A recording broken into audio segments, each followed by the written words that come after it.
Então, nós vamos conversar um pouco nesse momento sobre a ansiedade, porque muitas pessoas têm nos pedido: padre, reza, eu estou muito ansioso, padre, eu estou muito ansiosa, eu não sei o que é que eu faço mais. Então, eu acho que seria interessante nós conversarmos um pouco hoje sobre a ansiedade e as suas crises. É claro que eu não sou psicólogo, né? O que nós vamos conversar é mais daquilo, na linha também espiritual, como ajudar as pessoas nesse momento e pedir sempre a Deus que possa estar conosco. Mas também compreender como é que se dá essas crises na vida e tentar superá-las, porque elas se manifestam de tantas formas, de tantas maneiras e de forma multiplicadora na vida, que nós não conseguimos muitas vezes nos dar conta, não? Então nós vamos conversar um pouco sobre esta parte da ansiedade hoje, mas sobretudo tratando muito mais dentro da ansiedade as suas crises e aquilo que muitas vezes leva a entender, a compreender, enfim, e de certo modo compreender aquelas crises que tem dentro de nós. Você conhece aquela pessoa que nunca está em crise, está sorrindo direto? Mas cuidado, porque pode ser pessoas, um cupim, ou seja, aquilo que vai muitas vezes deteriorando a família. Aquelas crises congeladas, não tem? Que a pessoa, de certo modo, que não conhece a sua crise, ou então vai ignorando a sua crise. Então é importante nós conversarmos hoje um pouco. E aquelas pessoas que vivem em crise direto, né? Como é que vamos superar sobre isso? Então, eu vou apresentar um pouco dos livrozinhos que vai nos ajudar. Esse livro, O Humano Sofrer, fala muito bem sobre acolher e enfrentar as crises, que gera sobretudo a ansiedade um pouco. Esse outro livrinho também, A Hora de Deus, A Crise na Vida Cristã, são excelentes, que tratam, sobretudo nesse daqui eu vou falar um pouco sobre os perfis, um pouco das pessoas em crise, as tipologias de pessoas, como eu disse, né? Então vamos conversar um pouco sobre isso, e, de modo especial nesses dias de isolamento social, em que as pessoas estão mais ansiosas e de certo modo agora já estão começando a ter os nervos à flor da pele, como nós estamos dizendo, né? De tantas pessoas já estarem convivendo entre si, dentro de casa, e às vezes agora já não conseguem mais esconder os defeitos. Eu sempre tenho dito que esse período é um período muito especial, porque você e eu, todos nós, vamos nos conhecermos. Até você vai ter a oportunidade de conhecer melhor sua filha e seu filho, que não dava mais tempo de se verem dentro de casa, só na hora dos almoços ou então na hora de dormir. Então esse tempo de convivência vai levar muito, assim, a oportunidade de nós nos conhecermos. Agora, para entendermos um pouco a ansiedade e as suas crises, é preciso, no primeiro momento, entendermos que a ansiedade, ela tem seu aspecto positivo. A ansiedade tem seus aspectos positivos. Eu sempre digo que aquela situação da pessoa antecipar de forma organizada o que tem que fazer, a ansiedade ela tem seu aspecto também muito positivo, porque ajuda a pessoa a se programar. Ela pode ser doentia quando ela se torna como eu diria, uma coisa patológica. Aí sim, ela se tornaria prejudicial. Então, no primeiro momento, a ansiedade ela é benéfica. É aquela sensação que você não pode deixar para cima da última hora aquilo que você tem que fazer. E sendo assim, ajuda a pessoa a se precaver sempre das suas atividades, das suas decisões, enfim. Então, esse primeiro momento é entender a ansiedade do seu aspecto positivo, que antecipa o seu modo de fazer as coisas. Por isso que escreva aí você o que é que você entende por ansiedade. Se você é ansiosa ou não, demais, rói as unhas de tanto fazer as coisas. Se vai viajar amanhã, não dorme hoje à noite. Tanta preocupação ou não, rói as unhas, fica em casa, não consegue dormir. Se vai ter que fazer alguma coisa amanhã ou depois, mas não consegue mais fazer outra coisa só pensando nisso. Vamos ver o que é a definição de ansiedade, diga aí para nós. A outra compreensão, como eu disse, de ansiedade é aquela prejudicial, aquela patológica, que a pessoa começa agora a ver uma estimulação de ações, e esse excesso de estimulações vai ajudando a pessoa agora a se travar. E de certo modo esse excesso de ações começa agora a impedi-las. A pessoa já não reage mais. E de certo modo isso é perigoso, porque quando a ansiedade ela é prejudicial, ela prejudica a vida da gente, ela começa até mesmo a impedir de a gente fazer as coisas, né? Você não consegue mais, soa frio, como dizem as pessoas. Então é importante compreender a ansiedade no primeiro momento, dentro dessas duas linhas, aquilo que é benéfica e aquilo que pode ser prejudicial. Aqui já poderia nos ajudar a compreender um pouco sobre isso. Do outro lado, compreender as crises de ansiedade é muito importante, porque, de certo modo, a vida ela se move assim em direção à crise e ao mistério. A vida sempre se move desse sentido. E de certo modo a vida ela se move nessa direção da crise e do mistério, porque a vida ela mesma é um mistério. Então uma coisa é compreender, como eu diria, a ansiedade como benéfica, como aquilo que não prejudica, e aquela patológica que é prejudicial. São as duas coisas para se entender. Depois, como enfrentar as crises de ansiedade, que aqui era uma segunda coisa que nós precisamos conversar, porque a crise na verdade ela é vital. Ela é um sintoma assim, de adaptações das mudanças da nossa vida, no fundo. E eu achei interessante a definição, como eu disse para você que está chegando agora, que nós estamos conversando sobre a ansiedade e suas crises hoje. A definição que esse autor apresenta, que depois vocês podem ver, ele diz que a crise na vida da gente significa uma consciência sofrida de uma não correspondência entre o eu ideal e o eu atual. Então a primeira coisa que nós devemos compreender as crises de ansiedade, as crises da nossa vida, sobretudo as existenciais, aquelas crises, que é uma consciência. Você tomou consciência e começa a sofrer por não ter correspondido aquilo que você pensava, que você imaginava de fazer, de executar, com a sua própria realidade que você se encontra hoje. Então, no primeiro momento, uma crise começa com esta incompatibilidade, com esta não realização, com esta não correspondência entre o eu que queria fazer e o eu que estou hoje, que me encontro. E por isso que pede uma opção ou uma conversão acerca de um ponto bem determinado da personalidade para um novo equilíbrio de relações entre ideal e conduta de vida, e uma nova definição do eu. Por isso que a crise, se você está passando por crises constantemente, se você está passando por momentos assim na vida matrimonial, no trabalho, de crises, nós devemos compreender a crise no primeiro momento como benéfica. E, como nós dizíamos antes, como uma coisa vital, que nos ajuda a caminhar também na vida, nesta direção da crise e do mistério. Agora, compreendendo tudo isso, nós vamos compreender que a crise é aquele processo também que nos ajuda a nos adaptar, a readaptar-se diante das mudanças que o próprio modo de viver vai se requerendo. Então a vida ela é cheia de adaptações ou de readaptações. E a crise gera em nós todos esses questionamentos, essas situações que nós estamos passando, enfim. Por isso, a crise, a primeira coisa que nós compreendemos na vida nossa e também na decisão, na ansiedade da vida, que ela pode ser também uma consciência subjetiva, ou seja, entendida e inclusive e de modo muito mais especial sofrida, aquele pensamento, aquele sentimento, aquela situação do seu eu atual, uma consciência sofrida. Mas não podemos comparar ou compreender também a ansiedade e as crises de ansiedade, aqui no sentido da crise, como uma coisa objetiva e por isso problemática. Não, diz que fulano está com problema. Diz que fulano está com problema, porque hoje a crise está muito associada a um problema de vida, que na verdade o problema é uma crise, mas nem toda crise é um problema. Então nós podemos compreender que nesta vida, as crises elas são para nós nos remodificarmos, ou nos readaptarmos na direção daquilo que é o mistério da nossa vida, que é sempre a condução da nossa própria existência, nossa própria vida.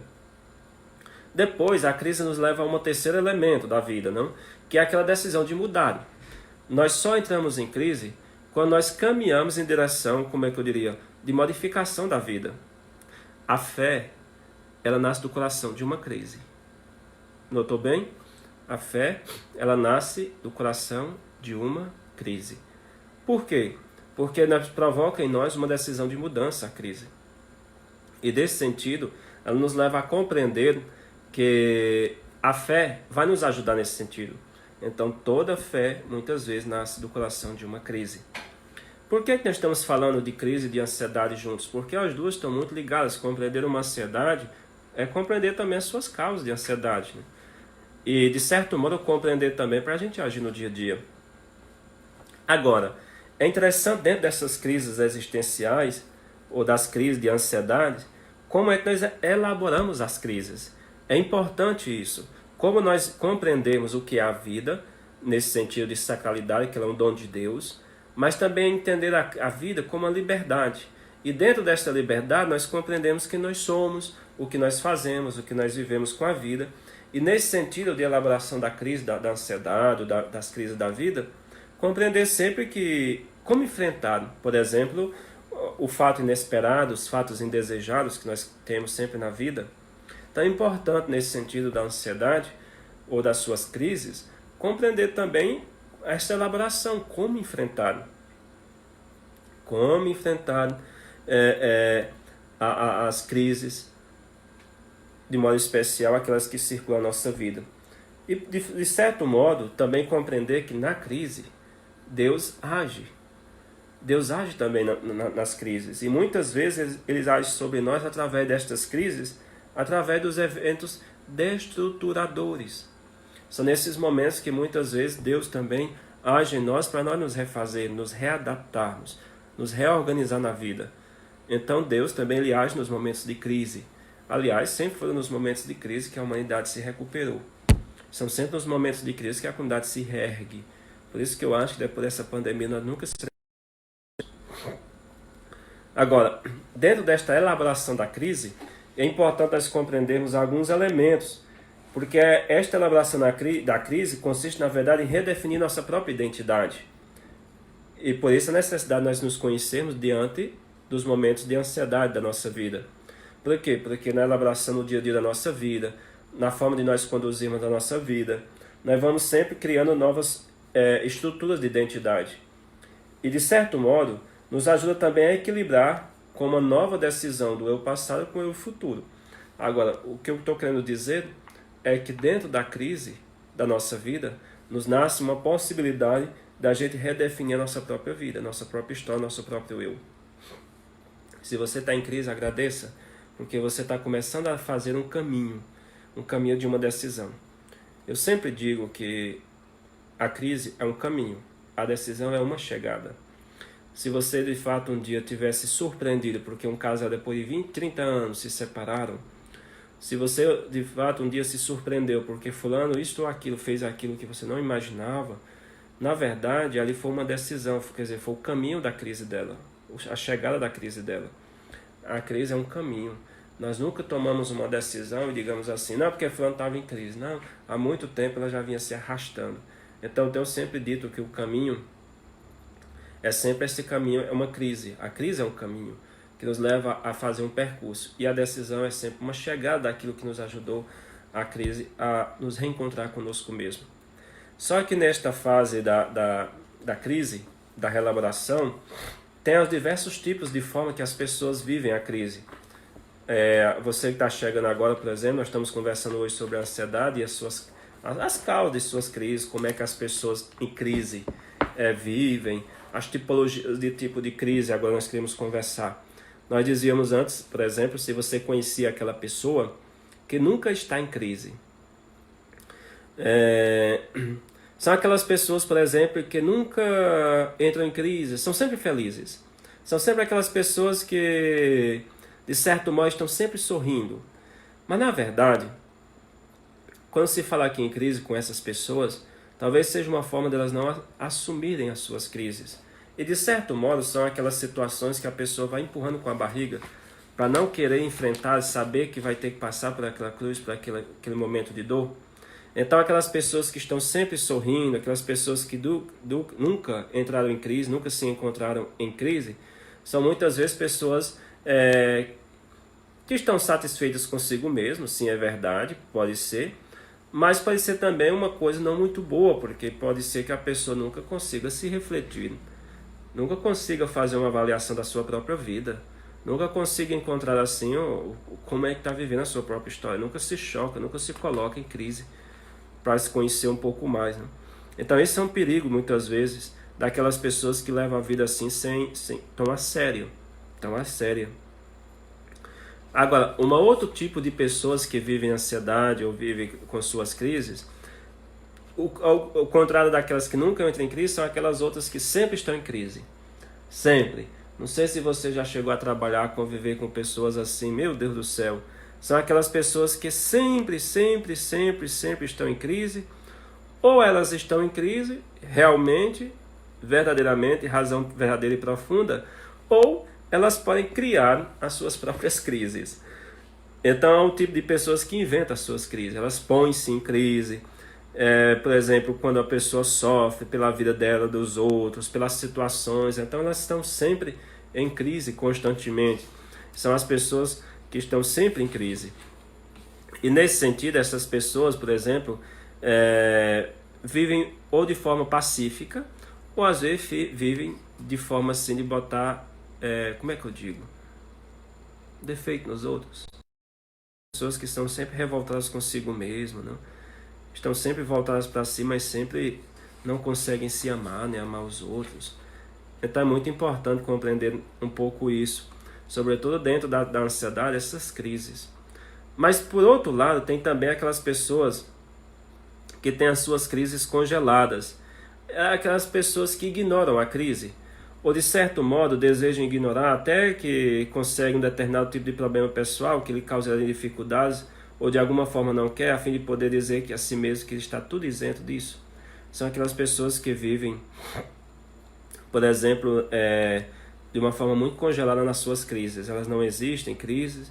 Eu dizia para vocês esses dias, não? Aquelas pessoas que chegavam e diziam, padre, não tenho crise, não tenho problema. Meu problema são o problema dos outros. É claro que tem uma crise aí congelada, que é simplesmente adiada, não? Simplesmente adiada. E vai chegar um momento que vai se superar muito e vai chegar um momento que a pessoa vai ter que enfrentar a sua própria crise. Então nós estamos falando sobre as tipologias de pessoas em crise. São as pessoas que nunca entram em crise, são as pessoas que estão em crise constantemente, são aquelas pessoas que têm suas crises congeladas, que vão adiando, e tem aquela crise final, digamos. São aqueles momentos que as pessoas começam a admitir que estão em crise, mas somente no fim, quando de certo modo ela explode. E aí não tem mais a força de administrar, de dominar a crise. Ela sustentou até assim quando ela estourou, né? E ela não conseguiu, de certo modo, como é que eu diria? Pedir ajuda antes. Então é muito importante compreender nesse momento a ansiedade, mas sobretudo as tipologias de crises que acontecem na nossa vida, para que a gente não consiga, não deixe só para o último momento e de certo modo ser tarde demais e de certo modo não consiga encontrar uma saída. Porque ligado a tudo isso, tem aquelas chamadas crises fatais ainda, que são aquelas crises que marcam de certo modo a incapacidade de compreender ou fazer uma leitura da crise, né? São aquelas pessoas, por exemplo, que estão com álcool, são completamente já agora dominadas pelo álcool, e eles não se veem diante disso, eles não conseguem fazer, eles são incapazes de fazer essa leitura, e até dizem que podem deixar de beber na hora que quer, e não conseguem mais. Então, de certo modo, eles se tornam em dúvida, e dessas dúvidas, um equívoco interpretativo da própria crise. Não consegue se encontrar de tal modo, e por isso se torna uma coisa fatal. E, de certo modo, se torna uma crise negativa, porque não consegue mais agora se recuperar em tempo oportuno, em tempo hábil. Então, nós estamos refletindo que, de certo modo, nós temos nossas crises. E dentro dessas crises nós temos que ter cuidado. São aquelas pessoas que não aprendem com nada também com as crises. São as chamadas crises inúteis. E no ditado popular é aquele momento que você olha para a pessoa e diz, mas você não aprendeu de jeito nenhum com isso. Você não aprendeu de jeito nenhum com o que você passou. Então são aquelas pessoas também que nunca aprendem com as crises que vivem. E de certo modo vivem com umas crises inúteis. A pessoa não consegue se reencontrar, não consegue aprender, se capacitar com aquilo que está passando. Ou, por fim, as crises deslocadas, né? São aquelas pessoas que deslocam para fora de si o seu próprio mal-estar. Olha, eu estou assim, eu estou agindo assim, mas não é por minha culpa, é por culpa de fulano. Então você, de certo modo, vai deslocando a sua crise para outras pessoas. Olha, eu estou assim, estou ansiosa, mas é porque você faz isso. Eu fico ansiosa porque é meu filho, é minha esposa, é meu pai, é minha mãe, é meu esposo, minha esposa, não sei, que me deixa assim. Então são pessoas que dentro da ansiedade e das tipologias de crise, elas se deslocam as suas crises para outras pessoas, ou até mesmo para a dimensão mais social, botando até mesmo desculpa no tempo que se está passando, que se está vivendo. Então são as pessoas que de certo modo deslocam as suas crises. E por fim, aquela crise não integrada, que é aquela situação ou sensação que você nunca consegue se refazer e não consegue aprender com isso nada, né? Bom, isso para falar um pouco das tipologias, ou seja, as formas como as pessoas enfrentam as suas crises de ansiedade nos dias de hoje. Mas depois, é importante também, dentro desta redefinição da sua própria vida, para compreender as crises dentro da ansiedade, como reequilibrar, coordenar de novo, de certo modo, haver essa adaptação de uma situação dolorosa com aquilo que se vai vir de novo, né? Então agora vamos partir para umas outras situações da vida, mais dentro do sofrimento, dentro de uma doença, por exemplo. Isso é muito importante porque as pessoas ansiosas, é muito delicada essa situação, e de certo modo são até agressivas às vezes, ou começam a negociar com qualquer situação. Você conhece aquelas pessoas que estão muitas vezes ansiosas e começam a negociar para ter qualquer tipo de cura. Vai para a igreja do padre, vai para a igreja do pastor, vai para o rezador, vai não sei para quem, não sei para onde, faz todo tipo que manda fazer de remédio. Então, dentro do sofrimento, das crises também de ansiedades, tem também as suas negociações.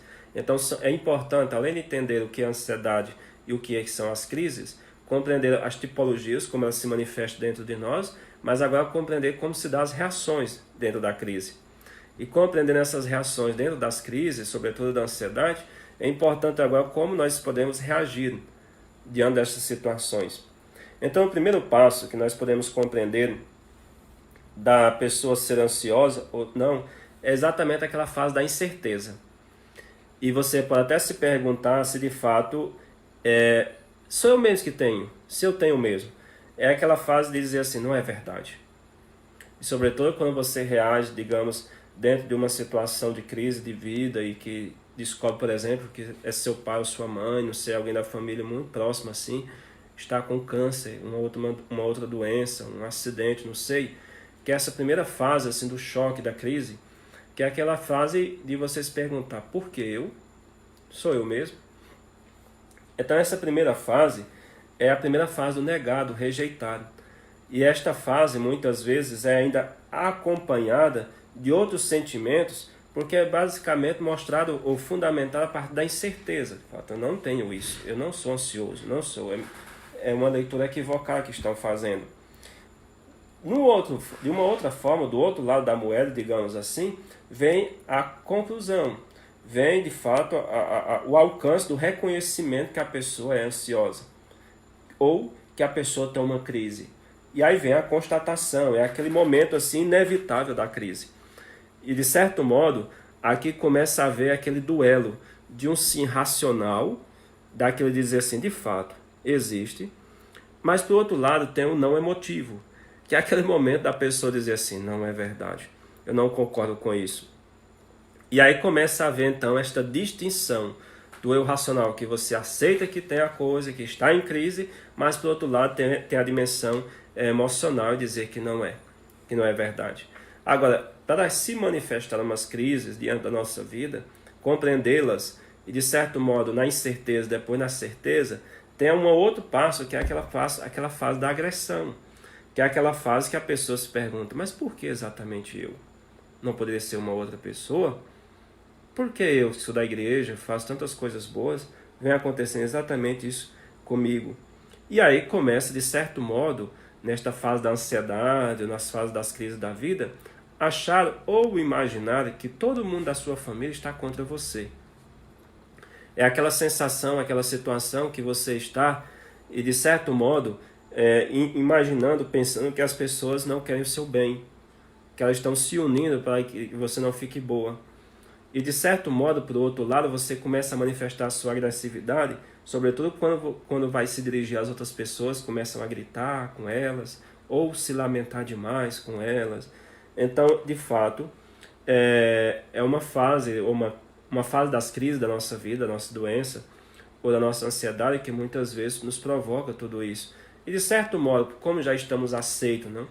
Já temos agora a conclusão, já sabemos que de fato temos isso, nós começamos agora a manifestar a sede de ser reconhecido como vivo. Eu vou fazer isso porque enquanto estou vivo, enquanto estou podendo viver, enquanto eu vou viver. Então acontece, de certo modo, esta terceira fase, que é aquela fase de você começar a conviver com a agressividade. Isso daqui é muito visível, muito claro, por exemplo, se você cuida do seu pai, de sua mãe, do seu avó, não sei, que ela é muito idosa.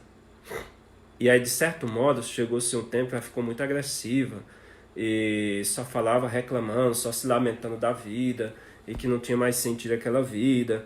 E por que ela tinha que ficar daquele jeito, por que não outra pessoa, enfim. Então isso é muito forte, muito visível, sobretudo nas pessoas mais idosas, ou até mesmo aquele, por exemplo, que leva um acidente e neste acidente termina ficando paraplégico. E aí a pessoa começa a se perguntar por que isso. E de certo modo vinha tão bem assim, aceitou, não, ele estava bem, aceitou isso. E agora de repente começa aquela fase da agressividade, da pessoa não conseguir imaginar que fosse ele e imaginar também que todo mundo agora está contra ele, sobretudo da família. Agora, tem uma quarta manifestação, ou uma quarta fase, que eu diria da crise, e que nesta quarta fase da crise, para enfrentar um pouco as ansiedades, as situações da vida, é aquele momento da negociação. Que chega aquela fase de você querer acordos entre as partes.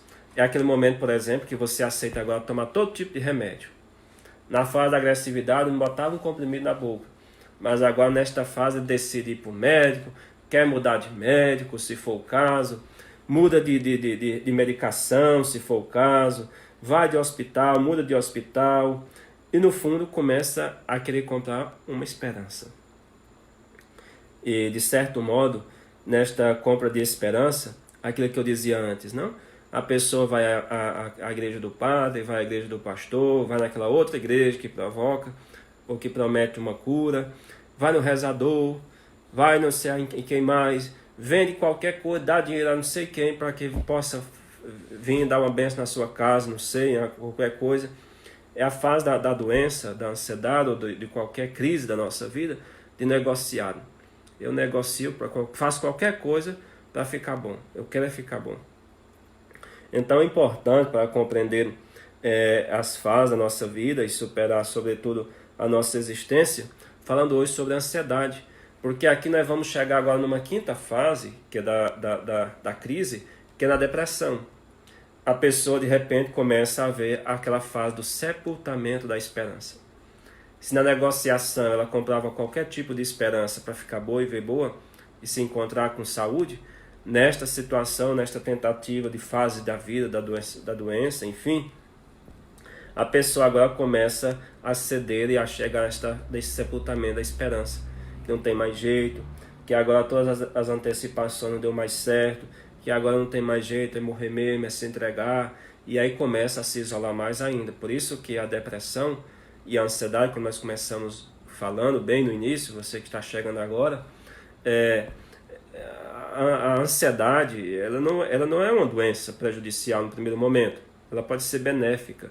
Ela se torna prejudicial a partir daquele momento que ela se torna patológica. Porque aí nós entendemos hoje, com a nossa reflexão, que elas têm as diversas etapas, as diversas formas de se manifestar, como nós dizíamos antes, não? Até nós falávamos um pouco sobre você que está chegando agora, de modo especial, das tipologias, dos vários tipos de crise, da pessoa em crise, como é que ela se manifesta, enfim, e como é que se dá a elaboração de uma crise, dependendo da ansiedade, para se chegar talvez numa depressão. E que nós vimos no primeiro momento que é aquela sensação de não aceitar, não sou ansioso, não estou doente. Da outra forma vem a constatação, de fato tenho mesmo. Mas aí por outro lado começa a haver, de certo modo, uma certa preparação, ou aquela fase da revolta da vida, daquela fase da agressividade da doença, para chegarmos no quarto momento, como nós dissemos há pouco tempo, da negociação. Você se negocia, você faz qualquer outra coisa para ter saúde. E aí, quando acontecem esses momentos que superam todas as possibilidades da compra da esperança, aí vem o sepultamento da esperança, que é nesta fase da depressão. a pessoa antecipa todas as perdas futuras. Ela agora não tem mais interesse em nada do que queria. Antes, para ela até sair assim na calçada, sentava ali, agora não senta mais, fica só dentro do quarto, enfim. A pessoa começa a antecipar todas aquelas possibilidades futuras e começa, de certa forma, já a manifestar o seu futuro, a perda do seu futuro.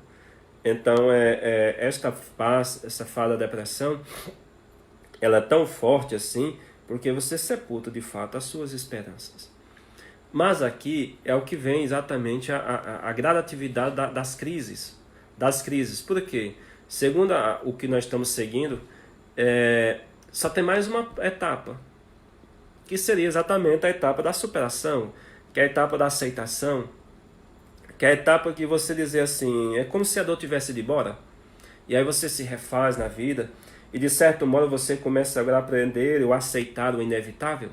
É aquela fase, por exemplo, se você teve uma depressão muito profunda, porque perdeu um filho, um irmão, a mãe ou o pai, não sei, mas você começa a ver aquela fase da aceitação. De fato, ele se foi, ele não volta. É aquela chamada que nós refletimos as etapas do luto, né? É aquela fase da reorganização da vida. E a pessoa agora começa a reorganizar a vida, começa a aceitar um pouco o que aconteceu, de fato é inevitável, não tenta mais encontrar as causas do sofrimento, da doença, mas consegue já aceitá-las, já não consegue mais tentar penalizar Deus ou outro, ou aquela pessoa, se tivesse feito alguma coisa, tinha dado tempo, mas ela começa agora já a aceitar um pouco a situação e aprende a conviver com isso. Esta é uma coisa bonita, não, para a gente refletir, porque na convivência da situação da crise da nossa vida, a gente vai vendo que a depressão ela é quase o ponto último das nossas crises, daquilo que nós estamos passando. Então, se nós tivermos em mente isso, nos ajuda a compreender que a depressão não é o fim, já é o topo quase da montanha que você está subindo para depois você descer e levar o seu caminho à frente. Ou seja, está chegando aquela fase última já da aceitação.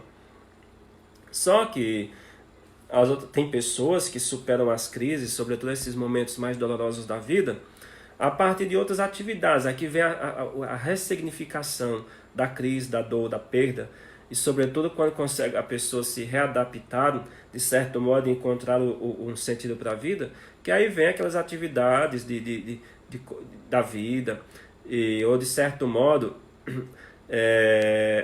a solidariedade. Talvez você já encontrou pessoas que eram deprimidas, que encontrou na pastoral da igreja uma saída. Ou seja, ela foi superando todas as situações daquilo que era ansiedade, para as crises de depressão, e depois foi se ressignificando. E encontrou uma nova história a partir da atividade na igreja, a partir de outros compromissos. Ou por não falar, por exemplo, daquela mãe que sofreu tanto com a perda do filho, por exemplo, e aí a pessoa ela encontrou sentido numa pastoral na igreja, fazendo ações solidárias, boas ações. E aí encontrou naquela pastoral, naquela igreja, uma pastoral que ajuda as pessoas, meninos de rua, as pessoas carentes, levando cestas básicas, enfim. São formas que as pessoas vão superando as suas crises, aquilo que é inevitável, e demonstrando esse lado sentimental da crise, que seriam os gestos de solidariedade. Agora você pergunta assim, padre, como é que se dá então essa crise da superação da vida?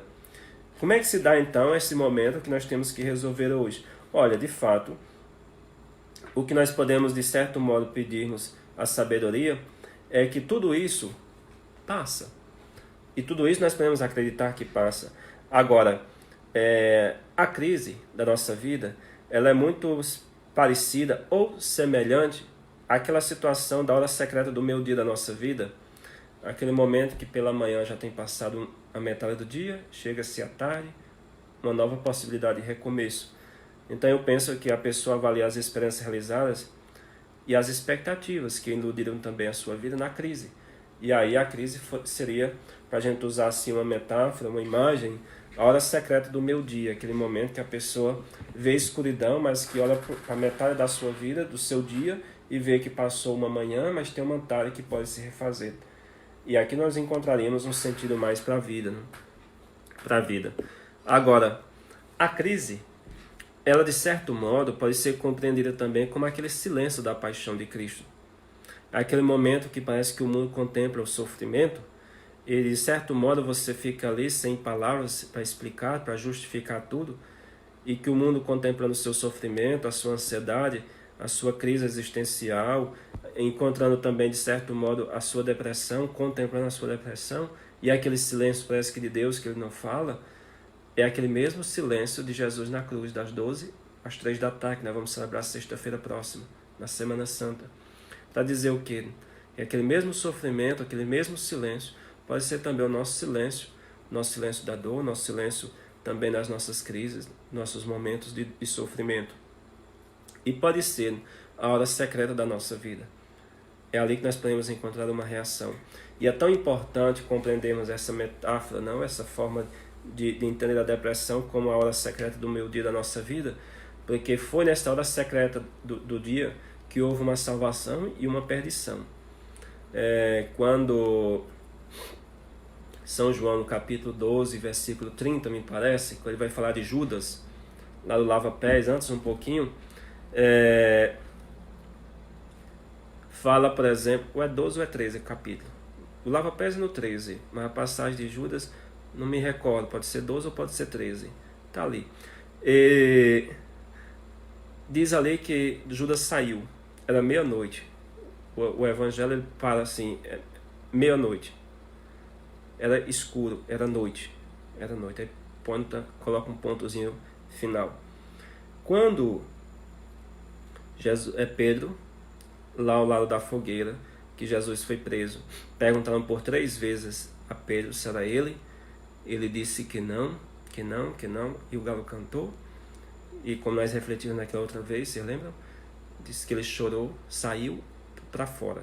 O evangelho diz, saiu para fora e chorou amargamente.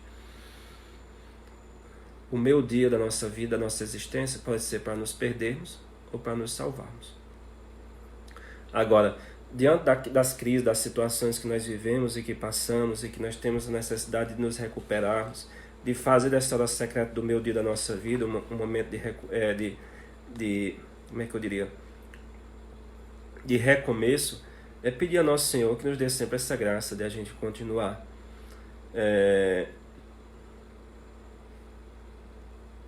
se perguntar que sentido faz as crises. Onde é que entra Deus aqui? Eu vou terminar falando de uma passagem bíblica que está lá em Mateus. E Mateus fala tão bonito, de uma forma tão bonita, que ele diz que naquele momento final da ressurreição, ele diz assim, é Mateus 28, e se vocês procurarem no versículo 20, ide, portanto, e fazer todas as nações se tornem discípulos, batizando-as em nome do Pai, do Filho e do Espírito Santo, e ensinando-os a observar tudo quanto vos ordenei.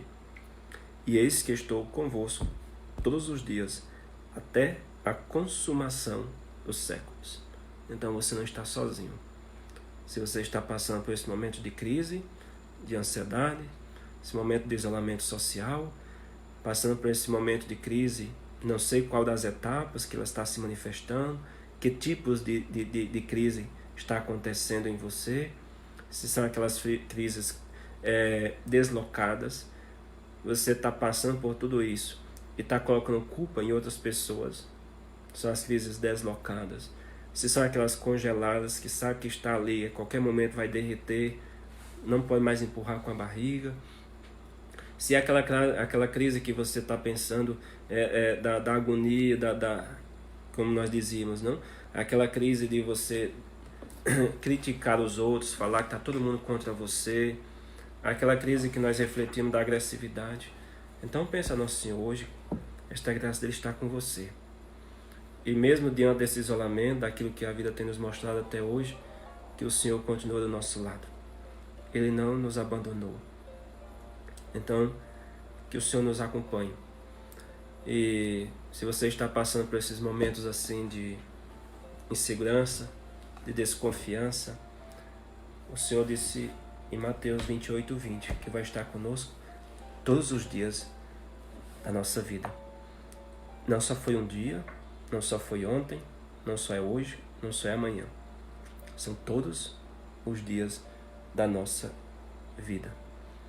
Mas ele não disse que só é enquanto está no isolamento social. Ele disse que é até a consumação dos séculos. Quem fuma consome o cigarro até a parte última, final. Consumir. A consumação vai queimando. Então o Senhor vai estar conosco até o fim de tudo. Nós não estamos só. Ele está conosco. É preciso a gente compreender que a nossa vida ela se move, como eu disse no início, você que está entrando agora, que a nossa vida ela se move sempre em direção a uma crise, a um mistério. Nós temos sempre uma direção. E se você vive numa vida que diz assim, que não tem crise, numa vida que nunca viveu em crise, que está sorrindo direto, pode ser uma forma de esconder a sua crise, né? E pode estar exatamente numa crise, achar que não tem problema. E as coisas por baixo queimando. Que o Senhor nos abençoe. Que o Senhor nos dê essa graça de estarmos em paz conosco mesmo. Que nós possamos viver nesse tempo de tensão, nesse tempo de ansiedade, mas estarmos em paz conosco mesmo, com os outros. Estarmos, de certo modo, consolados e que o Senhor nos garanta estar conosco todos os dias da nossa vida. Se você hoje chora porque perdeu alguém, se você hoje chora porque está sozinho, isolado, na ansiedade da vida, roendo as unhas, o Senhor te garante de não te deixar sozinho. Nem hoje, nem amanhã, nem neste horário. Ele disse que todos os dias vai estar conosco. Precisamos também nós compreendermos qual o sentido da nossa vida, para depois vivermos melhor. Saiu um livro agora que se fala do desaparecimento de si. Ele trata muito disso porque ele fala da desaceleração da vida e, sobretudo, desacelerar as energias, os corre-corres que nós temos e das pessoas começarem a buscar viver com o mínimo. Esses dias que nós estamos passando, temos um pouco readaptar a viver com o mínimo. Talvez você tenha diminuído as lâmpadas acesas por mais tempo, tenha tido cozinhar demais, deixar muitos alimentos. Talvez os dias nós estamos tendo essa oportunidade de nos readaptarmos e de certo modo a começar a conviver e a saber viver com o mínimo, a saber viver com o mínimo da nossa vida. Mas de certo modo também nos ajuda a compreender as crises e, sobretudo, nesta parte que nós estamos refletindo hoje, que é da ansiedade e as várias causas das crises de ansiedade, compreender que a vida não tem um fechamento em si mesmo. Ela é aberta ao mistério. E nesta abertura ao mistério, nós não queremos nos estarmos consolados completamente, porque a nossa vida ela é feita e ela é construída a cada dia. A única certeza que nós temos é a confirmação de Nosso Senhor, que Ele está conosco todos os dias. Agora vamos pedir a Deus que nos ajude a compreender essa presença de Nosso Senhor no nosso dia a dia. E que nas nossas ansiedades do dia a dia, que nas nossas inseguranças, que as nossas agressividades, que os nossos questionamentos, por que eu, por que não o outro, por que eu sou uma pessoa tão boa e estou sofrendo mais do que aquelas outras pessoas, que ao invés de nós procurarmos respostas, façamos as perguntas. As perguntas, eu tenho motivos para viver assim?